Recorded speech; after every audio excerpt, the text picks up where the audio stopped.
Hello friends, welcome to only IAS Hindi. सभी दोस्तों का बहुत बहुत स्वागत है। आज के इस सेशन में अब तक हमने संविधान के बारे में बहुत कुछ पढ़ा, राजनीति के बारे में बहुत कुछ पढ़ा, लेकिन अब संविधान की समीक्षा करने के लिए एक आयोग बना, एक राष्ट्रीय आयोग बना, national commission to review the working to the of the constitution. तो कॉन्स्टिट्यूशन की जो वर्किंग थी उसके रिव्यू के लिए जो आयोग बना, उसकी क्या सिफारिशें थी, रिकमेंडेशंस थी कि क्या क्या चेंजेस किए जाए, किस तरफ हमारा देश जा रहा है। सो ये है आपका चैप्टर नंबर 89। ये आपके लिए टेलीग्राम चैनल है @मंजू PW UPSC वाला। इस टेलीग्राम चैनल पर क्लासेस का PDF, जो क्लास नोट्स हैं, क्लास का इंफॉर्मेशन है, ये सारी चीजें इस पे अवेलेबल होती हैं। तो आप इसको जुड़ सकते हैं ताकि आपको आसानी से जो चीजें हैं वह मिल सके। अच्छा देखो, बेसिकली हमें इस चैप्टर में पढ़ना क्या है, ये आपके प्रीलिम्स और मेंस दोनों के लिए इंपॉर्टेंट है कि संविधान की कार्यप्रणाली की समीक्षा के लिए जो आयोग बना, उस आयोग के द्वारा क्या क्या रिकमेंडेशंस की गई। तो मेंस के लिए कुछ ऐसे इंपॉर्टेंट है इसका, जैसे कि मान लीजिए आप मौलिक कर्तव्यों के बारे में लिख रहे हैं, तो आप लिख सकते हैं कि मौलिक कर्तव्यों के संदर्भ में इस तरह की जो रिकमेंडेशंस है वो इस नेशनल कमीशन के द्वारा की गई कि इसमें ये जो चेंजेस है वह करे जाए। मौलिक अधिकार, संपत्ति के अधिकार, तो डीपीएसपी, यहां पर तो ये कह दिया कि भाई जो डीपीएसपी का नाम है वह चेंज कर दो, है ना। राज्य नीति एवं कार्य के निदेशक तत्व कर दो। अभी राज्य नीति के निदेशक तत्व कहते हैं और इन्होंने कहा कि राज्य के नीति कार्य के निदेशक तत्व जो है वह इसका नाम चेंज कर दिया जाए। तो यहाँ पर नाम चेंज करने की बात कर दी गई। कहीं कहा कार्यपालिका प्रशासन के बारे में, कहीं केंद्र और राज्य, न्यायपालिका, सामाजिक आर्थिक परिवर्तन, भी केंद्रीकरण, उत्तर पूर्व भारत, निर्वाचन प्रक्रिया के बारे में कहा कि हमारी निर्वाचन प्रक्रिया जो है वह असफल है, अप्रभावी है। असफल किस चीज में रही कि ये अपराधियों का जो प्रवेश है राजनीति में, उस प्रवेश को नहीं रोक पाई। दल बदल विरोधी कानून, राजनीतिक दलों के बारे में कई तरह की रिकमेंडेशंस इनके द्वारा की गई। तो सबसे पहले हम जानेंगे कि इसका कार्य क्या है। दूसरी बात हम जानेंगे कि इसके लिए चिंता के जो विषय हैं वह क्या है। आखिर मेन ऐसे क्या पॉइंट्स है, जैसे कहा कि जो नौकरशाही है, इतनी ज्यादा फिजूल खर्चे हैं, नौकरशाही इतने ज्यादा फिजूल खर्चे हैं कि इससे राजकोषीय घाटा बढ़ता जाता है। नागरिकों से तो टैक्स लिया जा रहा है लेकिन उसका जो यूज है वह नहीं। एक और बात देखो, जरा शॉकिंग इसके फैक्ट्स देखो आप। कहा कि आप शिक्षा को लेके जो आपका टोटल व्यय, जो टोटल बजट सरकार दे रही है शिक्षा और स्वास्थ्य को लेके, वो 96%, समटाइम टू 98% आप केवल उन लोगों के वेतन और भत्तों में दे रहे हो। समझ पा रहे हो? जैसे कि मान लीजिए कि आपने शिक्षा को लेकर या प्राथमिक शिक्षा को लेकर आपने जो टीचर्स लगाए ना, उन टीचर्स के लिए ही आपने क्या किया, 96% वेतन भत्तों के रूप में निकाल दिया। तो अब 4% में आप बुनियादी सेवाएं कैसे दे सकते हैं? इसलिए हालत इतने खराब होते हैं। तो यहां पर इस तरह की असफलताएं जो है वह एक बहुत बड़ी चिंता का विषय रही। तो वही कहा कि लोकतंत्र खतरे में है, लोकतंत्र के कुछ ऐसी बुनियादी मूल्य हैं, लोकतंत्र के ऐसे कुछ बुनियादी मूल्य प्रभावित हो रहे हैं कि उस पर गंभीर प्रभाव आज नहीं तो कल दिखाई देगा। जो लोकतांत्रिक संस्थाएं हैं वो ठीक तरीके से काम नहीं करे। तो इसमें यह कहा कि अब न्याय में देरी होना ये तो लोकोक्ति बन गई कि भाई अदालत जाना है, इसका मतलब पता नहीं कितने साल दर साल लग जाएं। कई ऐसे लोगों पे भी केस चल रहे हैं जो कि अब मर गए हैं, पर उनका केस चल रहा है। कोर्ट जब फैसला देगा उनके बच्चे सुनेंगे उस फैसले को। तो न्याय में देरी होना एक लोकोक्ति, एक मुहावरा। मुहावरा कब बनता है? जब कोई चीज ऐसी प्रचलित हो, लंबे समय तक चर्चा में हो, उसके बाद लोकोक्ति या मुहावरे जो है वह बनने लगते हैं। और न्यायपालिका के द्वारा न्याय करने में जो ये देरी की जाती है वो बिल्कुल भी सही नहीं है, क्योंकि डिले जस्टिस का मतलब होता है डिनाई जस्टिस। आप अभी कलकत्ता रेप केस आपने सुना, आप सभी ने सुना, पूरा देश जान रहा है, समझ रहा है इस बात को कि निर्भया केस जो है वह जब खिंचा था इतना लंबा, तब भी पूरे देश ने देखा सुना था, और आज भी। तो जब अगर अपराधी भी सामने हो तब भी आप न्याय नहीं कर पाते हैं, ठीक है। तो यहां पर क्या है कि एक व्यवस्था जो है, न्याय व्यवस्था, हमें उस पर उतना विश्वास नहीं रहता कि वो जस्टिस नहीं कर पाती। तो आखिर आम आदमी जाए तो कहा जाए।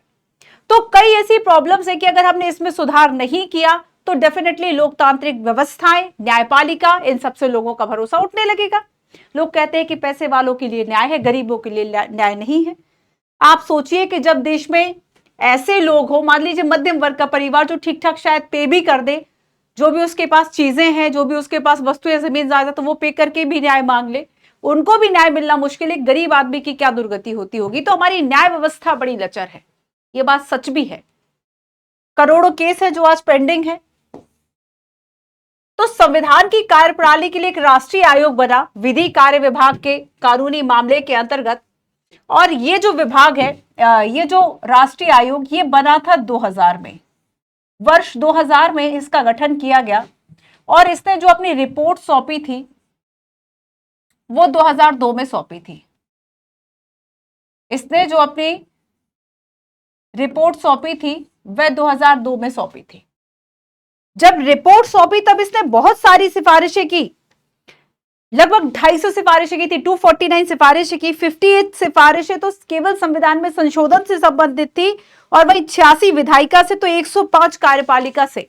मतलब अगर हम इसकी सिफारिशों की बात करें तो टोटल कितनी, 249, टोटल 249 इसके द्वारा जो रिकमेंडेशंस हैं, सिफारिशें हैं, वह की गई। इसका काम यही था कि 50 वर्षों में संविधान जो है वह कितना प्रभावी रहा, कितना लोकतांत्रिक तरीके से देश को चलाया, कम से कम ये तो देखें हम। अध्यक्ष थे इसके एन एन वेंकट चलैया, MN वेंकट चलैया, है ना। हालांकि 11 सदस्यीय आयोग था, इसमें कितने थे, 11 मेंबर्स थे, 11 मेंबर्स थे। MN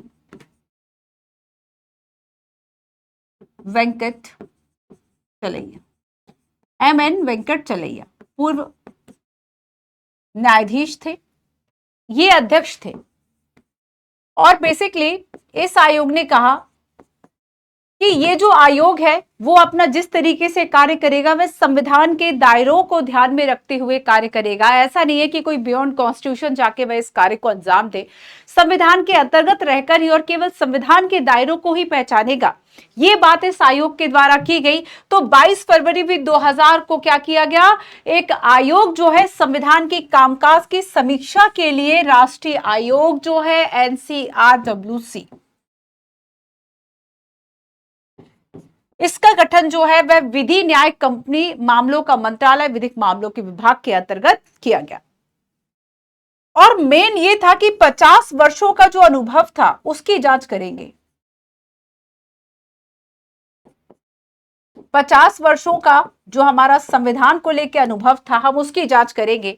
और हम ये देखेंगे कि बेसिकली ये जो संसदीय लोकतंत्र का हमने ढांचा अपनाया था, उस ढांचे के भीतर और आधुनिक जो भारत है उसकी शासन व्यवस्था और सामाजिक आर्थिक व्यवस्था कितनी कुशल और प्रभावी तरीके से बदलती हुई जरूरतें एक संविधान पूरी करता है।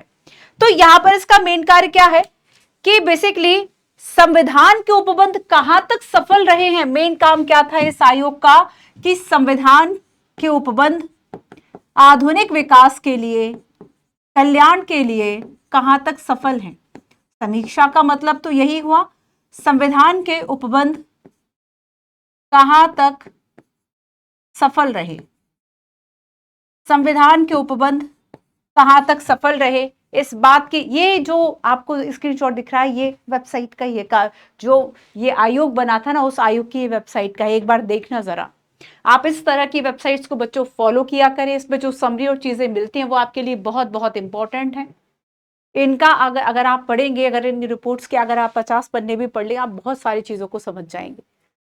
जैसे कि भारत और लोकतंत्र, आपको कई ऐसे मुद्दे इसमें पढ़ने को मिलेंगे। इतनी अच्छी अच्छी लाइंस मिलती है ना मेंस में आंसर राइटिंग के लिए।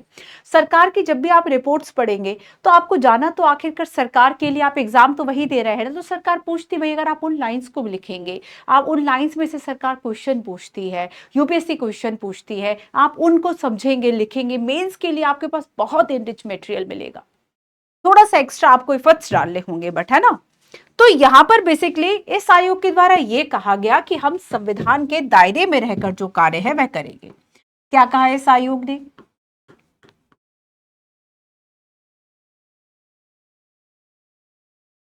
कि हम संविधान के दायरे में रहकर कार्य करेंगे। हिंदी इंग्लिश दोनों में आपको रिपोर्ट्स और सारी चीजें मिल जाती हैं, है ना। ये कहा कि आयोग 1 वर्ष के भीतर हालांकि अपना काम कर रहा था, लेकिन फिर भी इसको रिपोर्ट अपनी सौंपते सौंपते क्या हो गया, 2002 तो 2000 में ये बना, 2002 में। तो इसने ये कहा कि बेसिकली हम जो सिफारिश करेंगे, ऐसा नहीं है कि हम कोई संविधान बदलने की बात करेंगे, संविधान के मूल ढांचा बदलने की बात करेंगे, बल्कि जो आवश्यक परिवर्तन की बात होगी हम वो करेंगे। और इसकी जो प्रकृति होगी ना, जो ये रिपोर्ट इसने सौंपी है, इसकी रिपोर्ट की प्रकृति सलाहकारी होगी, बाध्यकारी नहीं होगी। रिपोर्ट की प्रकृति कैसी होगी, एडवाइजरी होगी, सलाहकारी प्रकृति होगी। माने तो माने से सरकार ने कुछ मानी, सलाहकारी होगी, बाध्यकारी नहीं होगी। सलाहकारी होगी, बाध्यकारी नहीं होगी। तो संविधान और कैसे बहुत बेहतर तरीके से काम कर सकता है कि इसके जो उपबंध है वह आधुनिक भारत की शासन व्यवस्था और सामाजिक आर्थिक व्यवस्था और देश के कल्याण के लिए बहुत सफल हो सके। हमारा जो संविधान है वह बहुत सफल तरीके से चीजों को लेकर काम कर सके, उससे द्वारा जो इंप्लीमेंटेशन हो रहा है चीजों को लेकर वो बहुत अच्छा हो सके। तो इसके लिए सारी सिफारिशें जो है वह ये आयोग करने वाला था। अब लेकिन देखो कि यहां पर 11 क्षेत्रों की जो पहचान है बेसिकली वह की गई कि किन किन में जो चेंजेस है वह करने चाहिए, है ना। कुछ 11 क्षेत्रों की जो पहचान है वह की गई। जैसे कि मैं आपको कुछ जो क्षेत्र है वह बता देती हूं, ठीक है। इसमें जैसे कि पहली बात यह कही गई कि हमें संसदीय लोकतंत्र को सशक्त बनाना है। क्या करना है, हमें लोकतंत्र को जो है वह सशक्त बनाना है। जो व्यवस्थापिका है, कार्यपालिका है, न्यायपालिका है, वह अपना काम किस तरीके से कर सकती है हम उसको देखेंगे, उसको कैसे सशक्त बनाया जाए उसके बारे में रिकमेंडेशंस करेंगे। अब देखो निर्वाचन, चूंकि लोकतंत्र की बात हो रही है, लोकतंत्र की समीक्षा आपको करनी है कि संविधान को उपबंध कहां तक है, तो निर्वाचन के बिना तो कुछ पॉसिबल ही नहीं है, क्योंकि इलेक्शन के द्वारा ही, चुनाव के द्वारा ही आप लोकतंत्र को सफल साबित कर सकते हैं। चुनाव का मतलब क्या है, चुनाव का मतलब आप अपने रिप्रेजेंटेटिव प्रतिनिधियों को चुन रहे हैं जो आपके लिए डिसीजन मेकिंग का काम करेंगे। तो ऐसे में क्या है कि जो चुनाव है वह किसी लोकतंत्र की आत्मा हो जाती है। अगर चुनाव नहीं हुए तो लोकतंत्र सर्वाइव नहीं कर सकता। तो ऐसे में देखो कि बेसिकली निर्वाचन प्रक्रिया में क्या सुधार हो सकता है, उस क्षेत्रों को लेकर भी ये सिफारिश करेगा। इसके अलावा ये देखा गया कि साक्षरता को कैसे प्रोत्साहित करना है, केंद्र राज्य के संबंध क्या होंगे, विकेंद्रीकरण को लेकर कि पंचायती राज संस्थाओं की अवनति हो रही है। आप देखेंगे कि 2021 में भी और 23 में भी यूपीएससी ने क्वेश्चन पूछा कि आखिर जो पंचायती संस्थाएं, अब ये रिपोर्ट दे तो रहा है 2002 में, भले क्वेश्चन नहीं पूछा जा रहा, पर ओवरऑल 50 वर्षों का एक समीक्षा है ना। तो 50 वर्षों की समीक्षा आप खुद सोचो बच्चों, क्या इंपॉर्टेंट नहीं कहलाएगी कि हमारा संविधान कितना सफल है, उसको लेके प्रॉपर एक आयोग जो है वह बनाया गया था एक न्यायमूर्ति की अध्यक्षता में। 1-1.5 साल प्रॉपर इसने पूरा समय लिया, 2 साल बाद अपनी रिपोर्ट सौंपता। तो डेफिनेटली इसने जो कहा वो हमारे लिए इंपॉर्टेंट है। तो ये क्या कहता है कि जो पंचायती राज संस्थाएं, हमने जो विकेंद्रीकरण अपनाया वो डिक्लाइन हो रहा है, बहुत ज्यादा इफेक्टिव तरीके से वो काम नहीं कर पा रही है। इसका मतलब क्या है कि यूपीएससी ने इसलिए तो 21 में क्वेश्चन पूछा, 23 में क्वेश्चन पूछा, क्यों, क्योंकि पंचायती राज लोकल गवर्नेंस की बात है तो सीधा आपको प्रीलिम्स और मेंस के टॉपिक में मिल जाता है। इसके अलावा देखो मौलिक अधिकार, मौलिक कर्तव्य, डीपीएसपी, प्रशासकीय तंत्र जो है ना, ये सभी चीजों को लेके, तो प्रशासन हो, मौलिक अधिकार हो, डीपीएसपी, फंडामेंटल ड्यूटीज हो, इन सभी को लेके, तो ये कुछ ऐसे क्षेत्रों की पहचान की थी कि किसको लेकर हम समीक्षा करेंगे। अब हम आते हैं कि देखो बेसिकली इसको लेकर ना कुछ चिंता के विषय थे। जैसे कि हमने कहा फिजूल खर्ची, इसको लेके कुछ चिंता के विषय थे, मैं आपको जरा वो बताती हूं। पहली बात तो हम देखेंगे कि जो चिंता के विषय उभरते हैं वह था कॉन्स्टिट्यूशन को लेके। कहा गया कि बेसिकली हमारी जो संवैधानिक आस्था है उसका उल्लंघन किया जा रहा है। पहला क्या है चिंता का विषय, संवैधानिक आस्था का उल्लंघन।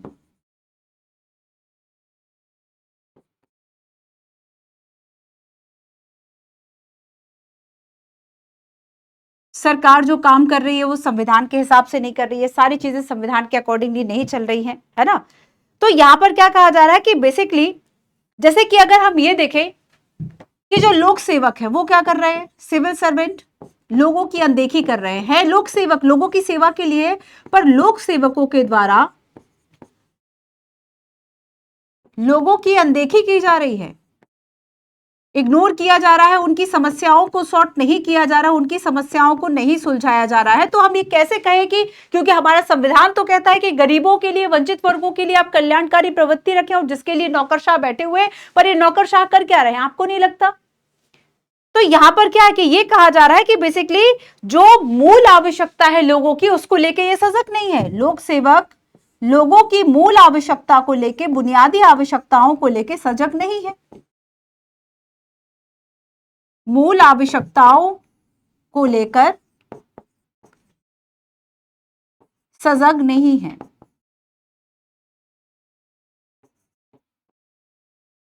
मूल आवश्यकताओं को लेकर सजग नहीं है, ये बात इसमें कही जाती है।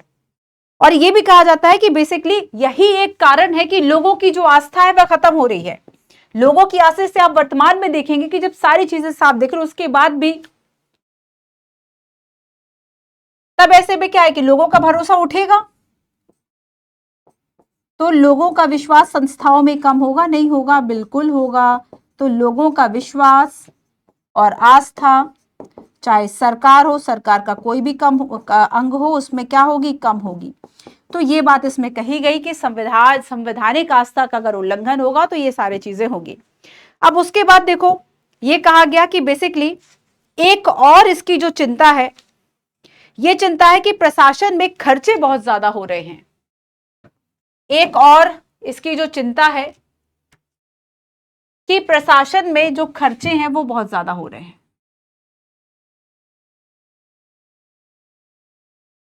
प्रशासन में खर्चे बेतहाशा हैं,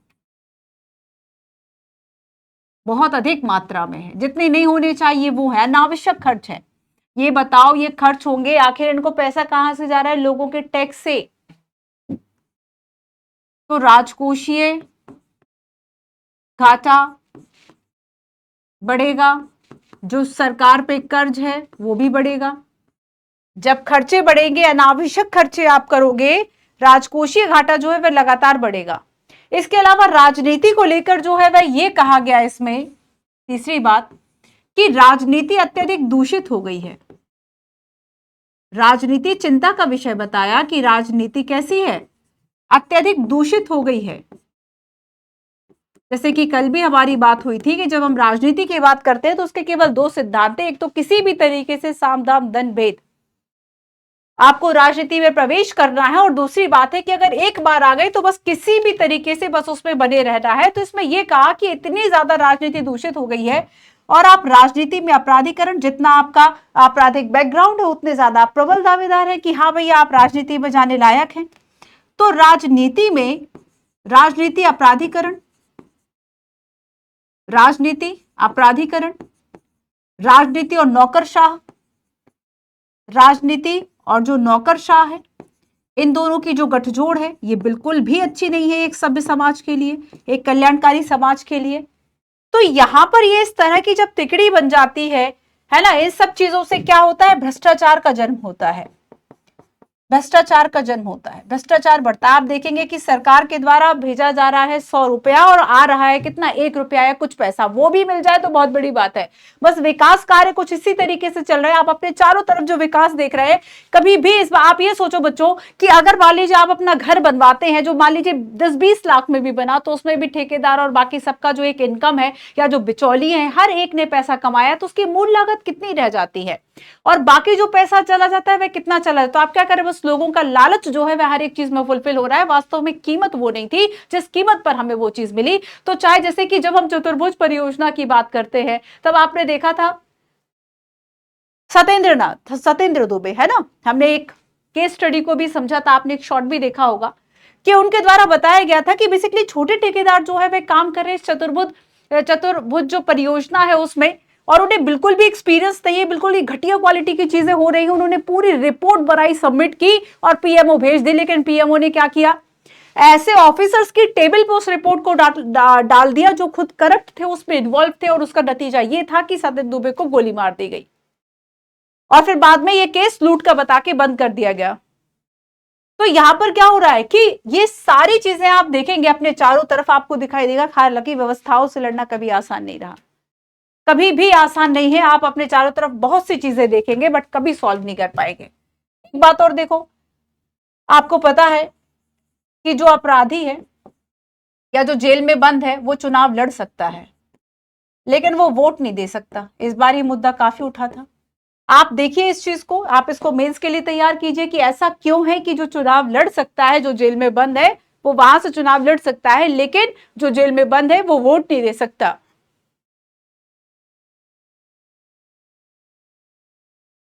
ठीक है। अब इसमें यह कहा जा रहा है कि देश की जो प्रशासनिक व्यवस्था, अच्छा पहले हम राष्ट्रीय अखंडता की बात करेंगे। इसमें एक चिंता यह भी है कि जो राष्ट्र की अखंडता है उसे प्रॉपर महत्व नहीं दिया जा रहा है। राष्ट्रीय अखंडता को, राष्ट्रीय अखंडता को महत्व, राष्ट्रीय अखंडता को महत्व नहीं दिया जा रहा है। देश की प्रशासनिक व्यवस्था असफल है। देश की प्रशासनिक जो व्यवस्था है वो तो ठीक है, हम करते हैं सरकार सरकार, लेकिन वास्तव में जब आप आलोचना करेंगे या आप अपने चारों तरफ देखेंगे, आपको बहुत कमियां दिखाई देगी। क्योंकि हम कमजोर इतने होते हैं कि हमें व्यवस्थाओं में परिवर्तन करना नहीं आता, तो हम आंखें बंद करके कहते हैं कि सब कुछ ठीक है ना। तो देश की जो प्रशासनिक व्यवस्था है, देश की जो प्रशासनिक मशीनरी है, वह पूरी तरह से असफल रही है, पूरी तरह से असफल रही। तो कहा इनको सुधारने की बहुत जरूरत है, अगर ये नहीं सुधरे तो बड़ी समस्या हो जाएगी। ठीक है। अब चलो एक क्वेश्चन देखो कि संविधान की कार्यप्रणाली के लिए जो राष्ट्रीय आयोग बना उसके अनुसार चिंता के क्या विषय हैं। सरकारों ने संवैधानिक आस्थाओं का उल्लंघन किया, प्रशासन में अनावश्यक खर्चे और राजनीति का अपराधीकरण है, निर्वाचन व्यवस्था की नाकामी। निर्वाचन व्यवस्था की ही तो नाकामी है कि जो आपराधिक पृष्ठभूमि वाले लोग हैं इनको कैसे टिकट मिल जाता है, ये अगर जीत भी जाते हैं तो कैसे। जो आपराधिक पृष्ठभूमि वाले लोग हैं ये आ कैसे जाते हैं। यूपीएससी क्वेश्चन पूछता है कि राजनीति में ऐसा क्या है, क्या हम सुधार करें कि जो युवा है, जो अच्छे लोग हैं, वह आए राजनीति में। तो यहां पर क्या है, ये तीनों ही बातें जो है वह सही हैं। ये तीनों ही ऐसी चिंताएं हैं जो कि संविधान के लिए, जो समीक्षा के लिए राष्ट्रीय आयोग बना उसके द्वारा कही गई। इसके अलावा एक चिंता यह भी बताया गया कि हम कहते हैं ठीक है डेमोक्रेसी है, डेमोक्रेसी है, सारी बातें ठीक है, लेकिन फिर भी अगर हम देखें तो लोकतंत्र में कई गंभीर कमियां हैं। लोकतंत्र में कई गंभीर कमियां हैं, कई गंभीर कमियां हैं। अगर हम ये कहें कि सभी को प्रतिनिधित्व है तो ऐसा भी नहीं है, प्रतिनिधित्व में भी कमी है, प्रतिनिधित्व में कमी है। आप देखेंगे कि महिलाओं का प्रतिनिधित्व नहीं है। हाँ वो बात और है कि अब 106वां संविधान संशोधन और सारी चीजें हो गई। तो यहाँ पर ये रहा कि बेसिकली लोकतंत्र का अनुभव हमारा अच्छा रहा, लेकिन अच्छा अनुभव होने के कारण के अलावा भी हम देखें तो कई ऐसी गंभीर समस्याएं हैं कि अगर हमने उस पर ध्यान नहीं दिया तो लोकतंत्र को अपनाने का हमारे लिए कोई ऐसा मतलब ही बहुत ज्यादा नहीं रह जाएगा। नेक्स्ट देखो, अगर हम निर्वाचन की बात करें तो हमारा जो निर्वाचन तंत्र है, निर्वाचन मशीनरी है, निर्वाचन तंत्र, इसका दुरुपयोग किया गया।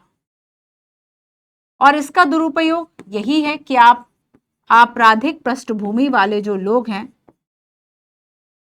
पैसा चल जाता है, नोट के बदले वोट मिल जाता है। आपराधिक पृष्ठभूमि वाले जो लोग हैं, आप अपने आसपास के जो विधायक एमएलए, बड़े मंत्रियों का तो पता नहीं चलता क्योंकि वो सब कांड करके तब तक बड़े बन चुके होते हैं, अब उनके बारे में बहुत हिस्ट्री पता नहीं रहती। लेकिन आप अपने चारों तरफ अगर मोहल्ले के पार्षद को भी देखेंगे तो कम से कम एक दो संगीन अपराध में वो भी लिप्त आपको मिलेगा।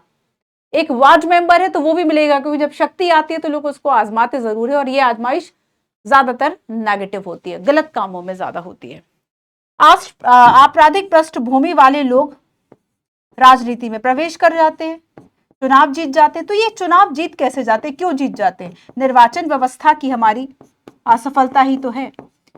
अच्छे लोग बाहर हो जाते हैं और ऐसे लोग जो है वह चुनाव जीत के हमारे ऊपर शासन करने आते हैं। ठीक है। यही हम ये कहेंगे कि भाई निर्वाचन जो है ना, हमारा जो निर्वाचन तंत्र है, जो मशीनरी है, इसकी ही विफलता है कि सभी को जो प्रतिनिधित्व है वह नहीं मिल पाता। आगे हम देखेंगे कि इसमें यह कहा गया कि भैया जो एक तो है हमारी अर्थव्यवस्था, समझना आप इस बात को, एक अर्थव्यवस्था है और दूसरा है अर्थव्यवस्था के समानांतर चलता काला धन। तो कहा जा रहा है कि जितनी अर्थव्यवस्था है उतना ही समानांतर है काला धन, दोनों चीजें बराबर बराबर। काला धन क्या होता है? जिसपे आपने टैक्स नहीं दिया वो काला धन है। तो जितनी अर्थव्यवस्था हमें पता है उस अर्थव्यवस्था के समानांतर ही जो काला धन है वह चल रहा है, और इस काला धन से ज्यादातर जो नकारात्मक काम है वह होते हैं, है ना, इनका जो प्रयोग है वह गलत तरीके से किया जाता है। तो देश की अर्थव्यवस्था की एक तो हालत चिंताजनक है, ये ऋण जाल में धीरे धीरे फंसता जा रहा है, राजकोषीय घाटा, प्रशासनिक अक्षमता और भ्रष्टाचार का शिकार हो रहा है, अनुपयोगी इतने खर्चे हैं कि समाज में एक गैर कानूनी पूरा तंत्र का ही विकास हो गया। ज्यादातर हम देखेंगे कि आपराधिक काम बंदूक की नोक पर कराए जाते हैं। ज्यादातर मामलों में अगर आप देखेंगे, जो कि सच्चाई है, शायद आपने भी इस चीज को देखा होगा कि अगर रजिस्ट्री आपको किसी चीज की करानी है, वो रजिस्ट्री अगर आपकी 10 लाख की हो रही होगी, आप उसको 5 लाख की करवाएंगे।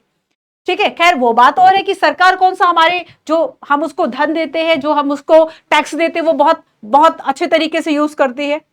कितने कितने अच्छे तरीके से यूज करती है, ये भी एक प्रश्न चिन्ह है। तो जहां नागरिकों की जिम्मेदारी है वहां सरकार की भी जवाबदेही तय होनी चाहिए। बात तो बिल्कुल सही है।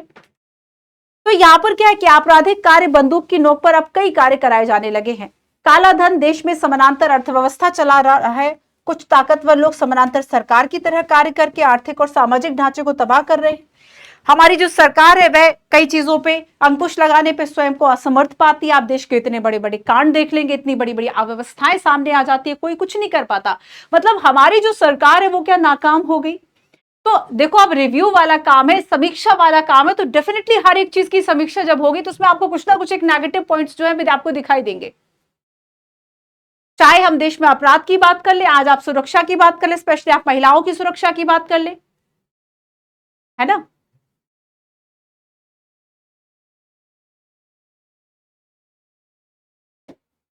इसके अलावा देखो, कहा कि राजनीतिक अस्थिरता है, पॉलिटिकल इनस्टेबिलिटी है, राजनीतिक अस्थिरता है, और जो राजनीतिक अस्थिरता है वह अवसरवाद को बढ़ावा दे रही है। राजनीतिक अस्थिरता अवसरवादिता जो है वह बढ़ा रही है। राजनीतिक स्थायित्व अगर हो, आर्थिक और प्रशासनिक लागत प्रतिकूल ढंग से काफी अधिक है, राजनीति पर इसका प्रभाव सही ढंग से नहीं पड़ रहा।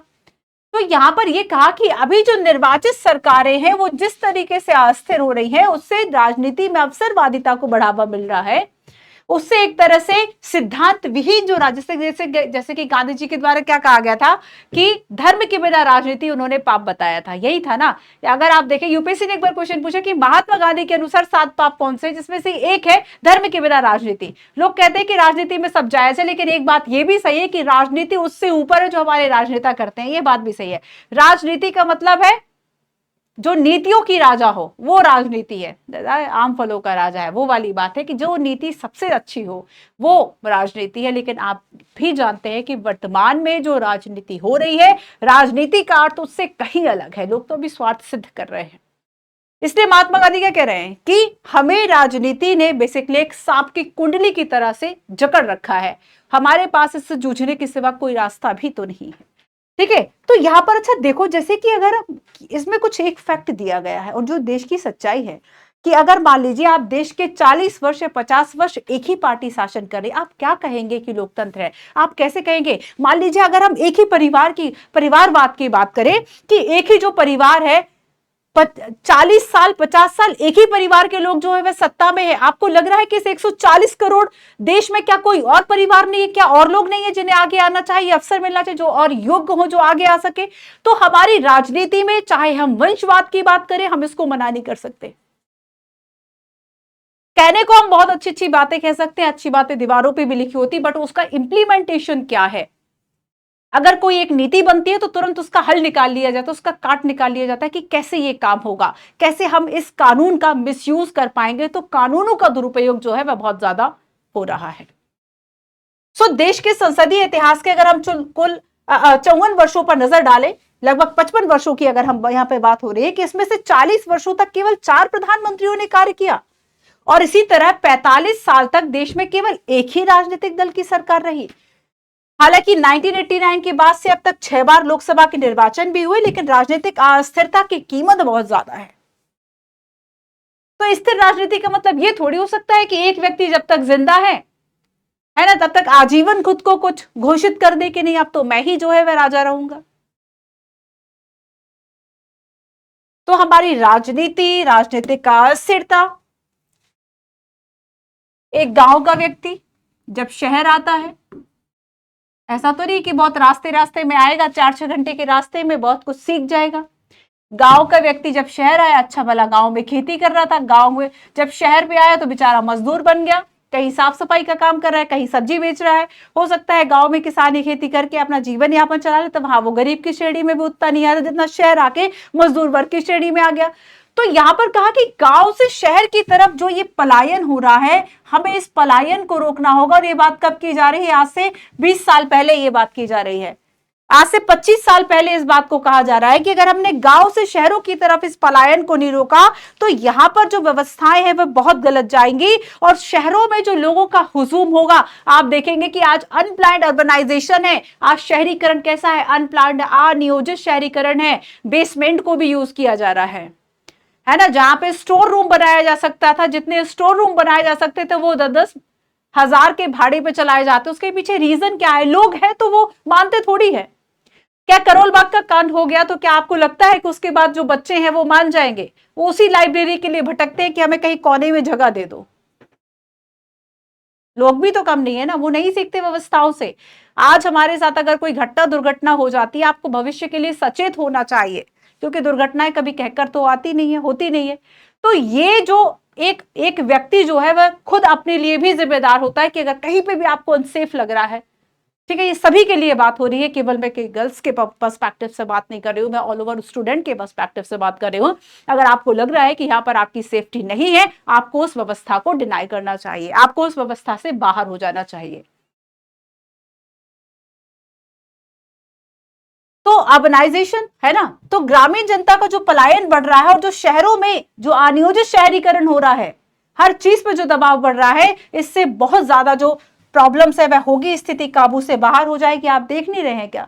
आपको लगता है कि आप अभी भी अगर दिल्ली में रह के आप ये सोचे कि आप जमीन से एक घर ले लेंगे, शायद ही 1-8% लोग ऐसे हो जो जमीन से अपना घर ले पाएंगे, वरना ज्यादातर अब तो फ्लैट का यहाँ पे जमाना आ गया। आप नोएडा एक्सटेंशन, नोएडा, ग्रेटर नोएडा, आप इन सब की बातें कर ले। अरे दिल्ली में तो फ्लैट्स भी आपको उस रेट पे नहीं मिलेंगे जिस रेट पे आप चाहते हैं। हो सकता है आप 10 साल रह ले किराए से, 20 साल रह ले, उतना आपका रेंट ना मिले, उतना आपका रेंट ना लगे जितना कि आप फ्लैट खरीद लो।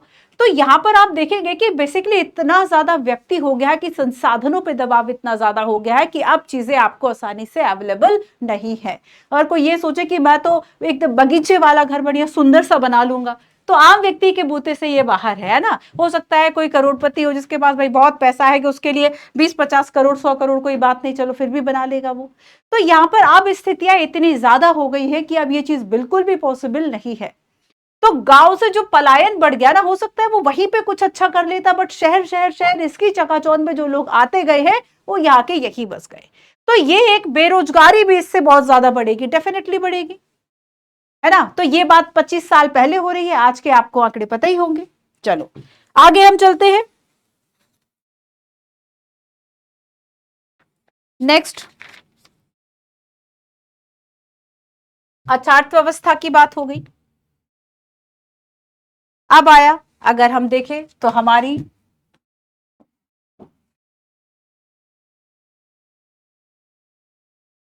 आपराधिक न्याय प्रणाली पंगु हो गई, अपाहिज हो गई।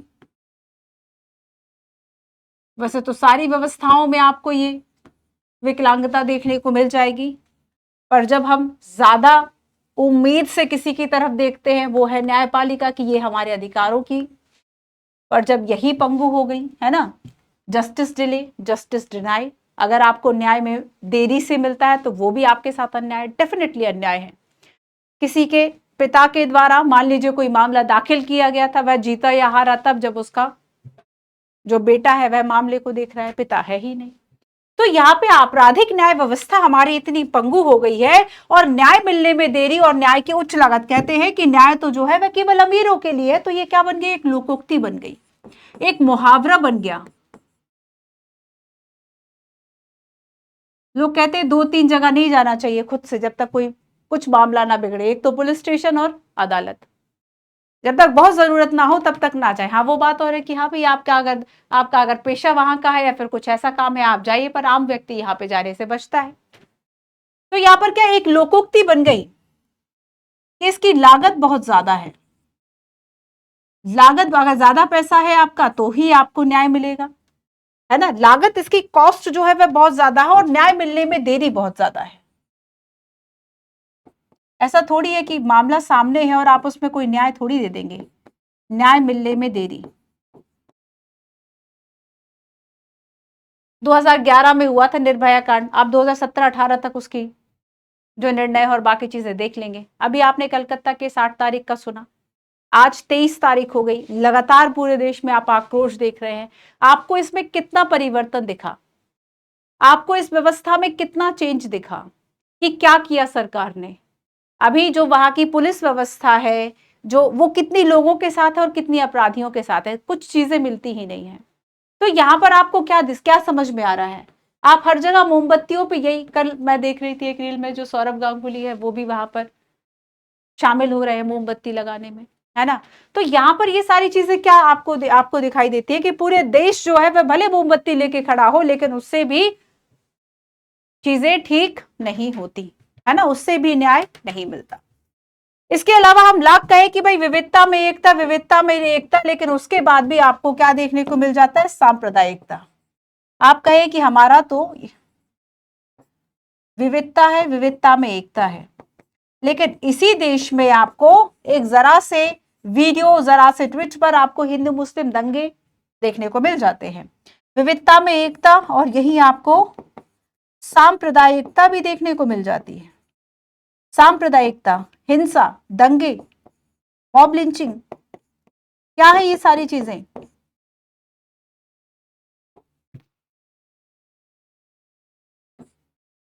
ठीक है, इसके अलावा देखो कुछ और बातें, जैसे कि एक एग्जांपल मैं आपको बताती हूं कि प्राथमिक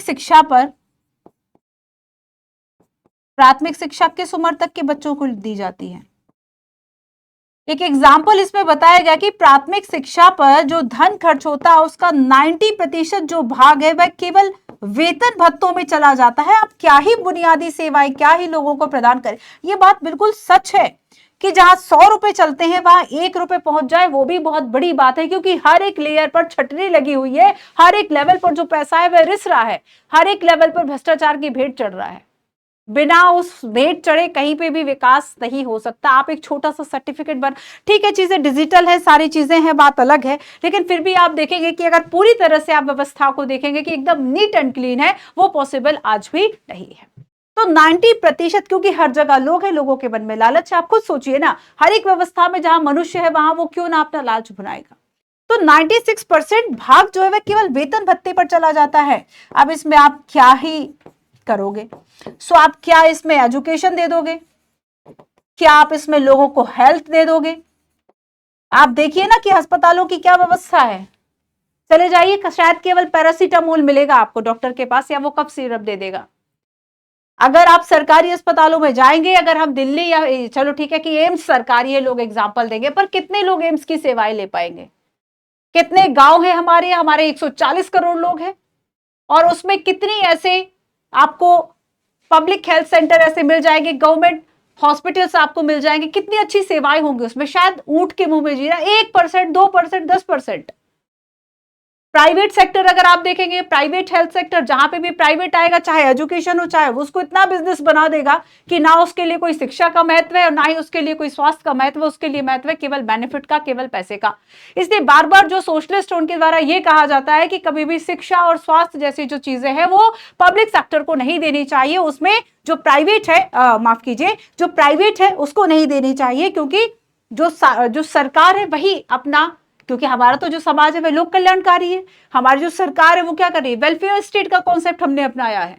और वेलफेयर स्टेट के कॉन्सेप्ट में हर उस अंतिम व्यक्ति को देखा जाता है जो शायद उन सुविधाओं को खुद से नहीं ले सकता है ना, तो सरकार उसके लिए मदद करे। तो ये कहा कि जो एजुकेशन है, हेल्थ, इन सबकी स्थिति, इन सबकी गुणवत्ता इतनी निम्न स्तर की है, आप खुद देख लीजिए। स्वच्छता बात ही मत करो, स्वच्छता की तो बात ही मत करो। क्या स्थिति है सैनिटेशन की, स्वच्छता की क्या स्थिति है, आप अपने चारों तरफ देख लीजिए। थोड़ा सा बरसात, अभी तो बरसात बढ़िया चल रही है, एक पानी गिरा और जो अस्पताल है वह भर जाती हैं डायरिया से, जलजनित बीमारियों से, बुखार से। अभी तो वैसे भी बहुत वायरल फीवर का जमाना चल रहा है, अलग अलग मौसम की अलग अलग बीमारियां हैं। अगर आप देखेंगे जब पूना में प्लेग फैला था, उस वक्त लोगों को ये समझ में आया कि अच्छा, नगर पालिका की भूमिका इतनी इंपॉर्टेंट है कि अगर कचरा ना उठे तो ये जो प्लेग है वह फैलता जाएगा। लाखों लोग मारे गए थे, कितने लाख लोगों ने वह शहर छोड़ दिया था, क्योंकि इसमें रहेंगे तो मारे जाएंगे। तो साफ सफाई की अगर हम देखो, जितना आपके लिए हेल्थ इंपॉर्टेंट है, साफ पानी इंपॉर्टेंट है, दवाई इंपॉर्टेंट है, और भी मेडिकल सर्विसेज आपके लिए इंपॉर्टेंट है, उतना ही इंपॉर्टेंट है कि आप अच्छा खाना खाएं, उतना ही इंपॉर्टेंट है कि आप साफ सफाई से रहें। और ये ड्यूटी केवल आम आदमियों की नहीं हो सकती, ये सरकार की भी ड्यूटी है कि जो पब्लिक प्लेसेस हैं, जो रोड है, जो पूरी सैनिटेशन की व्यवस्था है, जो सीवर की सफाई वह प्रॉपर कराई जाए। जब कोई एक हादसा होता है तो सीवर की सफाई तुरंत होने लगती है। उसके अलावा अगर आप कहेंगे, मैं ही कई जगह से आती हूँ तो मैं ही कई रोडों पे देखती हूँ कि जहाँ पे कॉन्टिन्यूसली 1 महीने से मैं देख रही हूँ कि सीवर लाइन से जो पानी है वो सड़कों पे भरा रहता है। ना तो कोई नागरिक, ये हमारे देश के नागरिक हैं जो कि बहुत सजग हैं, 1 महीने से लगातार लोग उसी गंदे पानी में से जा रहे हैं, पर ना तो यहाँ पे कोई शिकायत कर रहा है और ना ही वहां पे कोई चेक करने आ रहा है। ये सच्चाई है इस देश की। ठीक है, तो यहाँ पर ये पूरा रिव्यू आपको दिखता है। तो ये चिंता का विषय जो आज से 25 साल पहले, 22 साल पहले की जो रिपोर्ट थी, वो आज भी आप देख रहे हैं कि ये बात कितनी सच है, पर ऐसी रिपोर्ट्स को सीरियसली लेती रही है सरकार। समझ रहे हो? तो अब इनके द्वारा की गई कुछ सिफारिशें की गई मौलिक अधिकारों के बारे में, सिफारिशें की गई संपत्ति के अधिकारों के बारे में, नीति के निर्देशक मौलिक कर्तव्य, संसद और राज्य विधानमंडलों के बारे में। तो कार्यपालिका और प्रशासन किस तरीके से कार्य करे, कैसे एक दक्ष प्रशासन हो सकता है, उसके बारे में। केंद्र और अंतर जो राज्य संबंध है, तो न्यायपालिका किस तरीके से त्वरित निर्णय करे, क्या व्यवस्थाओं को ठीक करे। ठीक है, सामाजिक आर्थिक परिवर्तन, विकेंद्रीकरण, उत्तर पूर्व निर्वाचन, राजनीति और दल बदल विरोधी कानून। तो ये कुछ ऐसी सिफारिशें हैं जो कि इस राष्ट्रीय आयोग के द्वारा की गई। अब एक एक करके हम इन सभी सिफारिशों को समझेंगे। देखो, जैसे कि पहली सिफारिश की अगर हम बात करें, जो कि है मौलिक अधिकारों को लेकर। ठीक है, अब देखो, पहली बात तो इसमें यह कही गई, मतलब मौलिक अधिकारों में जो ये संविधान की समीक्षा के लिए राष्ट्रीय आयोग बना, इसके द्वारा यह कहा गया कि अभी तक आपने आर्टिकल 15 और 16 पढ़ा है, और आर्टिकल 15 और 16 में कुछ बातें, कुछ आधार ऐसे बताए गए थे जिसके आधार पर आप किसी से विभेद नहीं कर सकते, आप भेदभाव नहीं कर सकते। तो कहा कि ये जो विभेद का आधार है, इसमें आप संपत्ति को भी जोड़ो, कि आप आय के आधार पर, संपत्ति के आधार पर किसी से भेदभाव जो है वह नहीं कर सकते। ये बात जो है वह इसमें शामिल की गई। इसके अलावा ये कहा कि आप विचार और अभिव्यक्ति की स्वतंत्रता की जब आप बात करोगे, तो इसमें आप प्रेस की स्वतंत्रता को भी शामिल करो। प्रेस की स्वतंत्रता जो है, प्रेस की स्वतंत्रता, आप विचार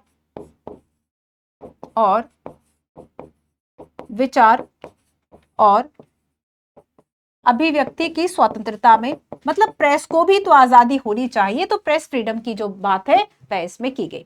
इसके अलावा यह कहा कि अभी हमारी जो मौलिक अधिकारों की सूची है, आप देखेंगे कि न्यायपालिका तो चाहे तो दिन प्रतिदिन इसको बढ़ा दे, तो यहां पर ये जो सूची है इसको बेसिकली बढ़ाने के लिए कहा कि मौलिक अधिकारों में हम कुछ चीजों को और शामिल कर लेते हैं, जैसे कि अपने जीवन या स्वतंत्रता के अधिकार से अगर किसी व्यक्ति को अवैध तरीके से वंचित किया जाए तो उसको कंपनसेट करना होगा, आपको उसको जो क्षतिपूर्ति है वह देनी होगी। क्योंकि हमारे यहाँ अगर किसी को आर्टिकल 21 क्या कहता है कि आप राइट टू लाइफ की बात करता है, जीवन और व्यक्तिगत स्वतंत्रता की बात करता है। तो राइट टू लाइफ में क्या शामिल है, आप किसी भी व्यक्ति को उसके जीवन और व्यक्तिगत अधिकार से अगर वंचित करना चाहें तो वह केवल किसी वैध तरीके से ही कर सकते हैं, विधि के द्वारा स्थापित प्रक्रिया के अनुसार ही कर सकते हैं। मतलब अगर किसी के द्वारा मान लीजिए कहीं कोई संगीन आपराधिक कार्य किया गया तो उसको फांसी अगर दे दी जाएगी तो विधि के द्वारा दी जाएगी। तो इसमें यह कहा कि अगर अवैध तरीके से आप इस काम को करते हैं तो आप कंपनसेट करोगे। फिर यह कहा कि अगर आप देश छोड़ने का अधिकार है तो आपको देश में वापस आने का अधिकार है, आप इस बात को भी शामिल करो। निजता और पारिवारिक जीवन का भी आपको अधिकार है, आप इसको भी शामिल करिए। कम से कम 80 दिनों के लिए ग्रामीणों को रोजगार पाने का अधिकार, ये भी इसमें शामिल किया। कहा कि भाई आपको स्पीडी ट्रायल का भी अधिकार है, त्वरित न्याय का अधिकार है। वैसे भी आजकल आप देखेंगे कि जिस तरह का माहौल देश में बना हुआ है उसमें यह कहा जाता है, एक लोकोक्ति सी बन गई है कि न्याय में इतनी देरी होती है, इसमें इसलिए कहा जाता है डिले जस्टिस, मतलब डिनाई जस्टिस। आपने कोई न्याय किया ही नहीं अगर न्याय में आपने देरी की। समान न्याय और निःशुल्क विधिक सहायता की बात इसमें की। आपको पता होगा कि अभी ये चीज जो है वो डीपीएसपी में शामिल है, पर यहाँ पर ये जो निःशुल्क विधिक सहायता है इसकी बात कही गई, इसमें शामिल कर दो। कहा कि देखभाल और संरक्षण का अधिकार बच्चों के मामले में ये भी मौलिक अधिकार होना चाहिए, और वही शुद्ध पेयजल का अधिकार, पारिस्थितिकी संरक्षण का अधिकार, ये सारी चीजें भी जो है इसमें शामिल होनी चाहिए। इसके अलावा कुछ और अधिकारों की बात की गई, 3-4 अधिकार और पढ़ लो। जैसे कि हमने बात की शिक्षा के अधिकार की, हम निवारक निरोध आर्टिकल 22 की बात करेंगे, और हम 9वीं अनुसूची और थोड़ा सा धर्म की बात कर लेते हैं।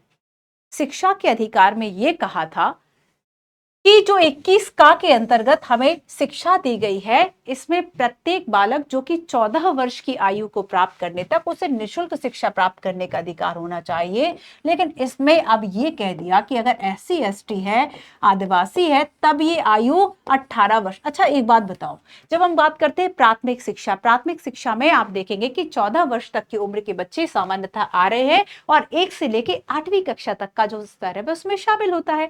लेकिन अगर हम देखें कि बेसिकली इसके द्वारा यह कहा गया था कि SC ST जनजाति के मामले में ये जो समय है, ये जो आयु का टाइम है, वो आप 18 वर्ष कर दीजिए।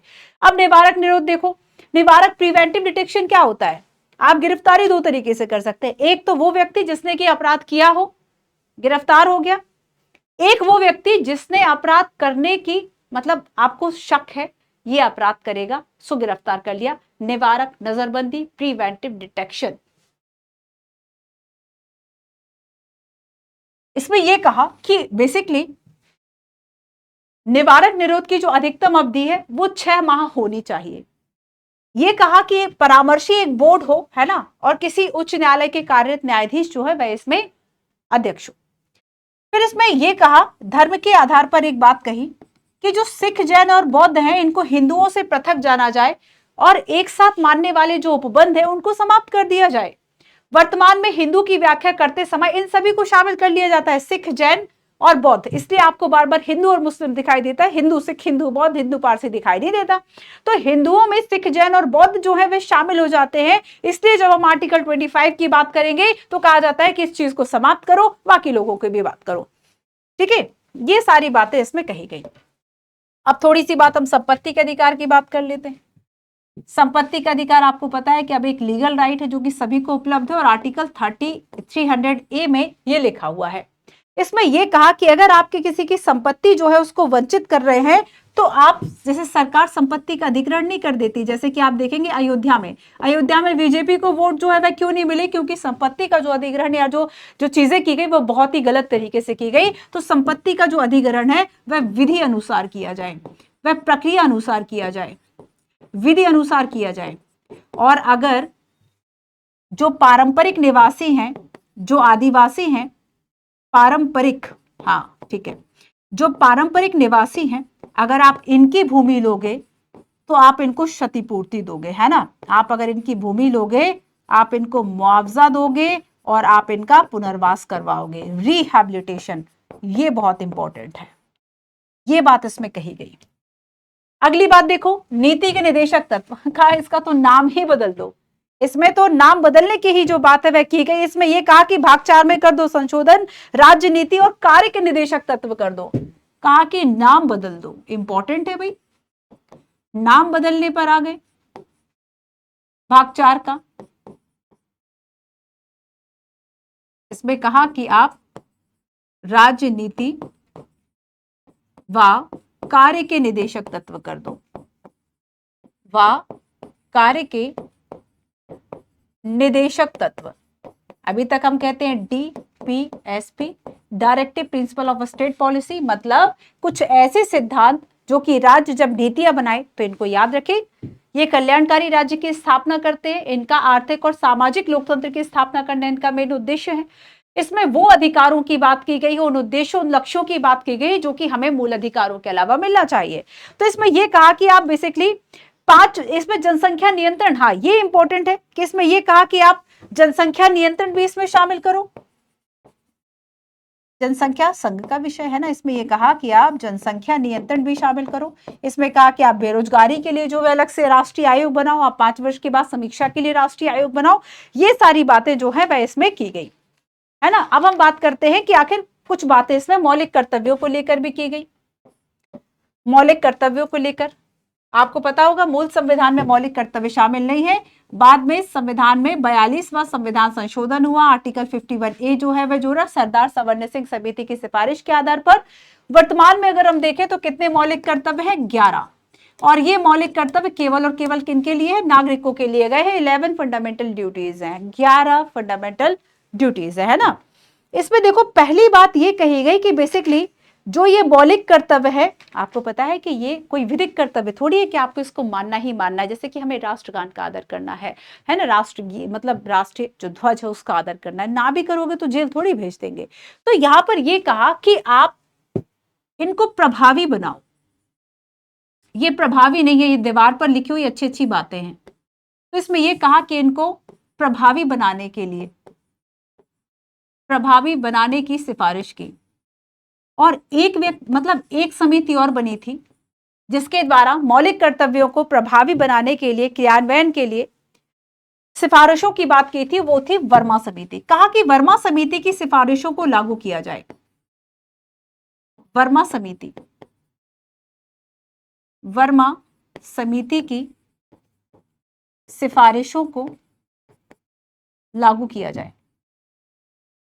आपको पता है वर्मा समिति ने तो ये भी कहा था कि भैया जो आप टैक्स दे रहे हैं वो टैक्स देना भी आपका फंडामेंटल ड्यूटीज हो, आप जो वोट दे रहे हैं वो वोट देना भी आपकी फंडामेंटल ड्यूटीज हो। और इसमें यह कहा कि बेसिकली आप वोट दें, टैक्स दें, वोट दें, ये दोनों आपकी अभी फंडामेंटल ड्यूटीज में ऐड थोड़ी है। यूपीएससी ने इसलिए तो क्वेश्चन पूछा था कि ऐसी कौन सी बात है जो कि वर्मा समिति के द्वारा कही गई थी, या फिर अच्छा सरदार सवर्ण सिंह समिति ने भी ये कहा था कि कर देने को, टैक्स जो है आप टैक्स दे, ये आपकी फंडामेंटल ड्यूटीज हो, लेकिन इसको माना नहीं गया था, शामिल नहीं करा गया था। तो यही बात है कि टैक्स दें, आप वोट दें, इसको भी इसमें शामिल जो है वह कराया जाए। आगे हम चलते हैं और हम बात करेंगे संसद और राज्य विधानमंडल के बारे में। संसद और राज्य विधानमंडल के बारे में, संसद और राज्य विधानमंडल के बारे में कि जो हमारी विधायिका है ना, राष्ट्रीय और राज्य की, हमने ये कहा कि जो सांसद और विधायक हैं इनके जो विशेषाधिकार हैं उन विशेषाधिकारों को सीमित किया जाए। ठीक है, इन विशेषाधिकारों को, और साथ में एक निष्पक्ष और स्वतंत्र कार्यकरण सुनिश्चित किया जाए।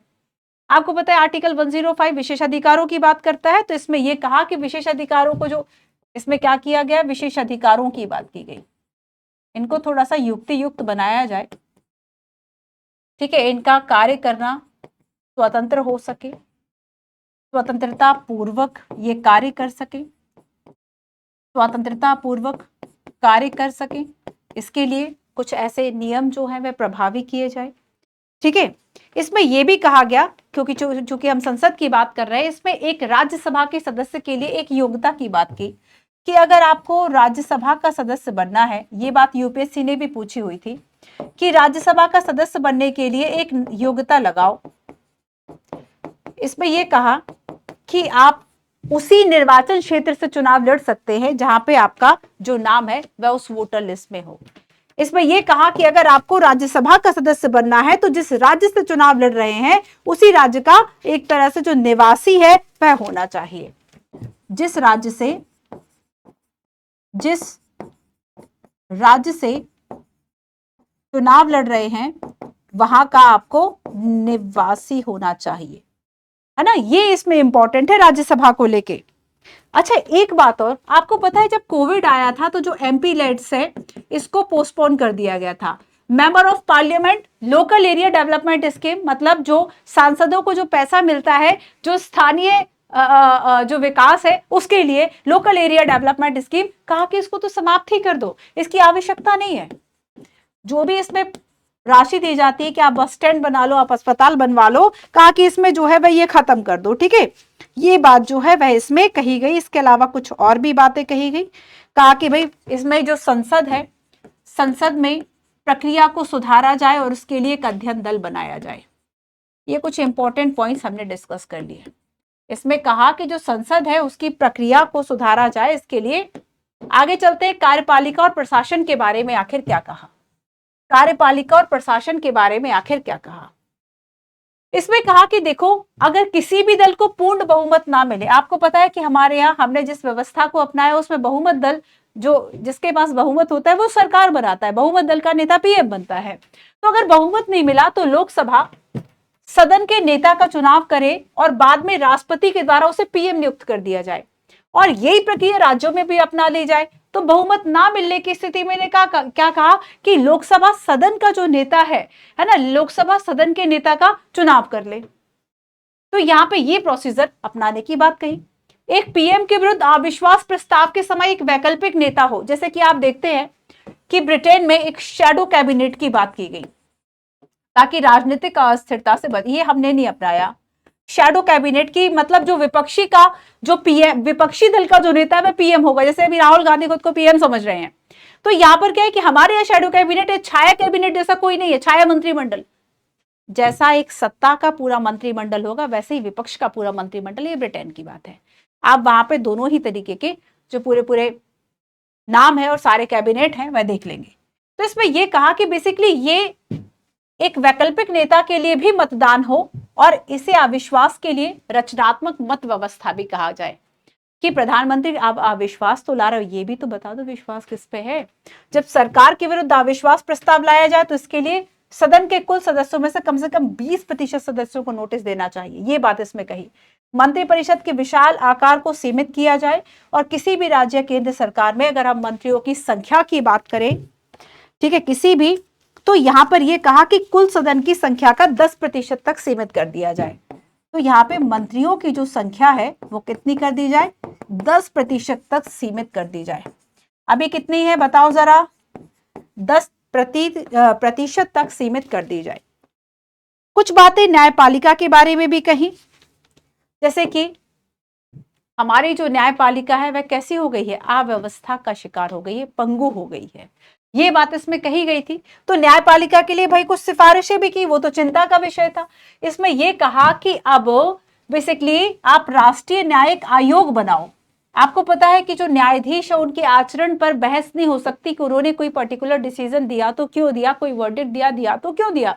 उनके आचरण पर बहस केवल तभी हो सकती है जब महाभियोग का जो प्रस्ताव है वह चल रहा हो, जब महाभियोग की प्रक्रिया चल रही हो, तभी आप ये कर सकते हैं। लेकिन इसमें यह कहा गया कि एक समिति बनाओ और राष्ट्रीय न्यायिक नियुक्ति आयोग टाइप का।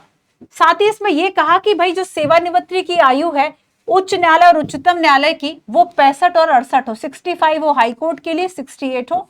आप बताइए वर्तमान क्या है, वर्तमान आयु क्या है। तो इसमें आयु को क्या किया गया, बढ़ाने की बात की गई। जो 62 और 65 है उसको 65 और 68 कहा गया। उच्च और उच्चतम न्यायालय के अलावा किसी अन्य न्यायालय को अपनी अवमानना के आरोप को दंडित करने का अधिकार नहीं होना चाहिए। तो क्या अभी उच्चतम न्यायालय मतलब जो आपका सुप्रीम कोर्ट है और जो हाई कोर्ट है, क्या इन दोनों के अलावा किसी और के पास भी ये राइट है? बताओ। ये क्वेश्चन बच्चों, ये बातें यूपीएससी ने पूछी हुई हैं। तो अगर कभी भी आप देखेंगे कि किसी, और वो भी जब संविधान की बात हो कि 50 वर्ष पे समीक्षा हम कर रहे हैं कि संविधान के उपबंध कितने सही हैं, तब ऐसे में आपको ये रिपोर्ट से सिफारिशें काफी इंपॉर्टेंट हो जाती है। यहाँ से नंबर ऑफ क्वेश्चंस आपको देखने को मिलेंगे। ये इसमें से कई स्टेटमेंट ऐसे जो कि यूपीएससी ने सीधे पूछे। उच्च और उच्चतम न्यायालय के अलावा किसी अन्य न्यायालय को अधिकार नहीं होना चाहिए कि वह संसद या विधानसभा के किसी अधिनियम को असंवैधानिक या विधायी क्षमता से परे घोषित कर दे। मतलब इसमें ज्यादातर जो फोकस किया गया उसमें यह कहा कि ठीक है, आप सुप्रीम कोर्ट के अलावा हाई कोर्ट के पास जो पावर है वह दे दो, चाहे अवमानना का हो या किसी को जैसे कि यूपीएससी ने क्वेश्चन पूछा कि जो हाई कोर्ट है, ये स्टेटमेंट यूपीएससी का है, मेरा नहीं है, कि क्या हाई कोर्ट के पास ये पावर है कि वह केंद्र के किसी विधान को असंवैधानिक घोषित करे, योजनाओं एवं वार्षिक बजट पर प्रस्ताव को तैयार किया जाए, और राष्ट्रीय न्यायिक परिषद की बात कही गई, और राज्यों की न्यायिक परिषद का जो गठन है वह भी किया जाए। ठीक है, ये सारी बातें इसमें कही गई। साथ ही ये भी कहा कि कोई मामला की अंतिम सुनवाई के बाद अधिकतम 90 दिनों के अंदर उस मामले का अंतिम निर्णय जो है वह कर दिया जाए। तो यहाँ पर ये हाईकोर्ट और सुप्रीम कोर्ट, देखो ये बहुत बड़ी बात है, अभी तक हमारे देश में ऐसी कोई डेडलाइन नहीं है, ऐसे कोई वे नहीं है कि हम 2 मंथ्स में 3 मंथ्स में इस जो ये फैसला है वह दे देंगे, जो ये वर्डिक्ट है वह फाइनल कर देंगे। जो मुकदमा चल रहा है आप देखेंगे कि कोई बहुत जवानी में मुकदमे को दायर करे, आते आते फैसला बुढ़ापा हो जाता है। तो यहाँ पर अदालत के लिए हमने ये भी लगा कि आओ मुकदमा करो और यही लड़ते लड़ते मर जाओ। तो हमने एक तरह से इस तरह भी उसका फुल फॉर्म जो है वह बना रखा है कि जिसके पास फ्री टाइम हो, कोई काम नहीं है, अदालतों के चक्कर आप काटते फिरे। तो ये लोकोक्ति बन कैसे गई, मुहावरे ये प्रचलन में इसलिए आए क्योंकि न्यायपालिका ने इतनी देर कर दी, है ना। चलिए आगे चलेंगे। अब देखो और भी कई बातें, जैसे कि सामाजिक आर्थिक परिवर्तन और विकास की गति के बारे में कहा, विकेंद्रीकरण के बारे में भी कहा कि भाई जो पंचायतें हैं उनके पास आप जो अधिकार है वह दे, है ना। इसमें यह कहा कि जो राज्यों के मुख्यमंत्री है उनकी अध्यक्षता में एक राज्य पंचायत परिषद का जो गठन है वह किया जाना चाहिए। तो कई ऐसे सुधार हैं जिसके बारे में जो ये संविधान की कार्यप्रणाली के लिए समीक्षा के लिए राष्ट्रीय आयोग बना, इसने दिया है ना। इसमें यह भी कहा गया कि अगर आप पंचायतों का विघटन करते हैं तो पंचायतों को उनका पक्ष रखने का जो मौका है वह भी आपको देना चाहिए, है ना। इसमें यह भी कहा गया कि अगर आपको नगर पालिका को विघटन करना है तो आपको उसको प्रतिवेदन को प्रस्तुत करने का जो मौका है वह देना चाहिए। इसमें यह भी कहा गया कि अगर आप सीटों का परिसीमन, आरक्षण और चक्रण कर रहे हैं तो ये जो कार्य और दायित्व है ये राज्य निर्वाचन आयोग इस काम को ना करे, इसे परिसीमन आयोग इस काम को करे। तो जो काम राज्य निर्वाचन आयोग का था उसके लिए परिसीमन आयोग को रिकमेंड इसके द्वारा किया गया है। ठीक है, साथ ही इसमें यह कहा कि देखो, जैसे बहुत अच्छी चीज है, जैसे कि यूपीएससी ने 2 बार इस क्वेश्चन को पूछ लिया कि स्थानीय जो सरकारें हैं या जो नगर पालिका है उनकी प्रॉब्लम्स क्या है, तो सबकी प्रॉब्लम्स है वित्त, पैसा, टैक्स। इसमें यह कहा गया कि स्पेशली अगर नगर पालिकाओं के लिए अलग से आप एक टैक्स जो सिस्टम है आप उसको बना दें।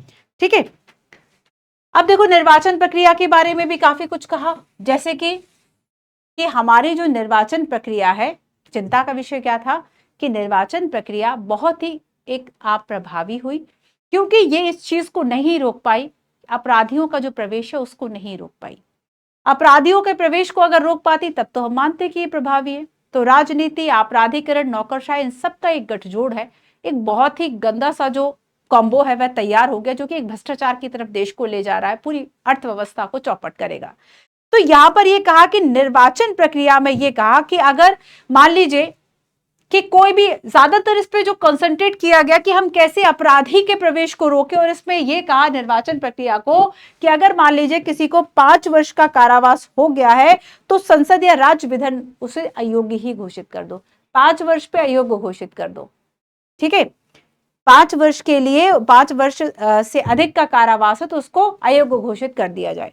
इसके अलावा यह कहा गया कि अगर गंभीर अपराध है किसी के खिलाफ, हत्या, बलात्कार, डकैती, तब उसको प्रतिबंधित कर देना चाहिए। एक समय अयोग्य मतलब हो सकता है कुछ समय के लिए अयोग्य किया, लेकिन गंभीर अपराध है तो उसे प्रतिबंधित कर देना चाहिए। इसमें यह भी कहा कि राजनेताओं के विरुद्ध अगर कुछ तरह के मामले हैं तो उसके लिए आप क्या करें, एक विशेष न्यायालय का जो गठन है वह आप करें, और एक ही पद के लिए उम्मीदवार एक से अधिक स्थानों से चुनाव लड़ने पे रोक लगा दे। वर्तमान में आपको पता होना चाहिए कि कोई भी व्यक्ति 2 जगह से जो चुनाव है वह लड़ सकता है, लेकिन इसमें यह कहा गया था कि एक ही जगह से आप जो चुनाव है वह लड़े। ठीक है, तो ये सारी कुछ बातें हैं जो कि इसमें कही गई। अब कुछ क्वेश्चंस हैं क्या? अच्छा, क्वेश्चन हो गया। अच्छा, मैं आपको बता दूं, ये आपके लिए टेलीग्राम चैनल है, ठीक है, आपके क्लासेस के पीडीएफ के लिए। तो आप इस पे जो क्लास नोट्स है, तो हमने शुरू में देखा कि आखिर किस तरीके से संविधान के अंतर्गत ही संविधान का जो की जो समीक्षा है वह करनी है। ठीक है, शुरुआत में हमने देखा कि क्या क्या इसके लिए चिंताएं हैं, चिंताएं के लिए, जैसे कि हमने अनियोजित शहरीकरण, आपराधिक प्रणाली, पॉलिटिकल इंस्टेबिलिटी, निर्वाचन तंत्र का दुरुपयोग, ये सारी चीजें देखेंगे संवैधानिक आस्था को। और ये कुछ ऐसी सिफारिश थी। अब देखो इसके लिए मेंस का भी काफी यूज है। कुछ और पॉइंट्स है बच्चों जो कि मैंने इसमें दे रखे हैं, आप पढ़ लीजिएगा। देखो इसमें क्या है कि जैसे कि प्रश्न आता है कि अगर हम देखें तो हमारे संविधान के लिए क्या क्या जो संविधान में सुधार हैं वह हो सकते हैं, तब आप इस तरह के जो ये पॉइंट से आप इसका यूज कर सकते हैं। जब आप राजनीति के बारे में लिखें, निर्वाचन के लिए सुधार के बारे में लिखें, तब भी आप इस पॉइंट का यूज कर सकते हैं। अगर ये आता है कि आप मौलिक अधिकार जो है उसमें और क्या क्या सुधार चाहते हैं, क्या क्या चीजें उसमें ऐड ऑन होनी चाहिए, आप इनको ऐड कर सकते हैं।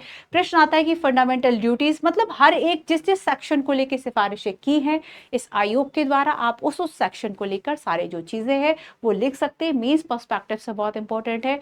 प्रीलिम्स की अगर मैं बात करूं तो प्रीलिम्स के लिए जो इसके इंपॉर्टेंट पॉइंट्स आपको दिखाई दे रहे हैं, वो इंपॉर्टेंट पॉइंट्स काफी आपके लिए प्रीलिम्स के लिए इंपॉर्टेंट है। जैसे कि हमने जाना कि 5 साल अगर किसी को 5 साल का अगर किसी को कारावास होता है तो उसे कोई आपराधिक पृष्ठभूमि का है, तो ऐसे ऐसे में उसको निर्वाचन के लिए या चुनाव लड़ने के लिए अयोग्य घोषित कर दिया जाए, है ना। ये बात उसमें कही कि अयोग्य घोषित कर दिया जाए। यूपीएससी ने इस स्टेटमेंट को पूछा था, लेकिन वर्तमान में लागू नहीं है। वर्तमान में कि अगर 2 वर्ष से भी अधिक का कारावास है तब भी उसको एक हद तक जो अयोग्य है वह घोषित कर दिया जाता है, और गंभीर अपराधों में प्रतिबंधित कर दिया जाए, लेकिन बहुत सी चीजें लागू नहीं है। इसके अलावा कोई और कंफ्यूजन हो तो कमेंट करके बताएं। Thank you so much.